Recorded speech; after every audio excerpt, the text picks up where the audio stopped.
විභාගයේදී ලකුණු බිඳුවක් ගත් සිසුවෙකුගේ ප්‍රශ්න පත්‍රයේ කොටස ලකුණු බිඳුවකුත් ගන්න පුළුවන් නේද? බිඳුවක් දෙනවද? එහෙම උත් කිව්වෙද? මට නම් දීලා නැහැ ජීවිතේකට. මං පොඩි කාලේ එක්සෑම් එකකුත් ලියන්න නැතුව හිටියා. මට ලකුණු දුන්නේ නැහැ. මං කියන්නේ බිඳුවක් දුන්නේ නැහැ. වීරපුරන් නප්පු මෙරුනේ කුමන සටනේ? ඔහුගේ අවසන් සටනේ ඉතින් හරිනේ. වැරදිද?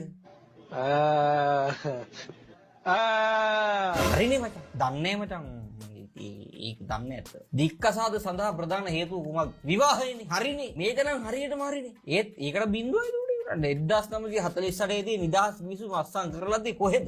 පිටුවේ යට හරියනේ. අස්තලක් දානවනම් දාන්නේ. ඒකත් හරිනේ. ඔබට උදෑසන ආහාරයට ගත නොහැක්කේ මොනවද? දිවාහාරය හා රාත්‍රී ආහාරය නේ හරිනේ ඉතින්. ඒකත් හරිනේ. අසවත් වීම සඳහා ප්‍රධානම හේතුව මොකද්ද?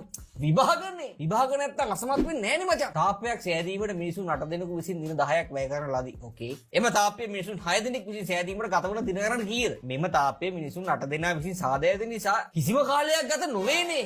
නෑ හැබැයි ඒතකොට තරුණට තව තාප්පයක් හදන්න පුළුවන් නේ මචං. එහෙම මට තර්කයක් ආවා. ඒක මං අනුමත කරන්නේ නෑ. ඉතින් ටික ඔක්කොම හරිනේ. මේ ළමයා නම් අසාධාරණයක් කරලා තින්නේ.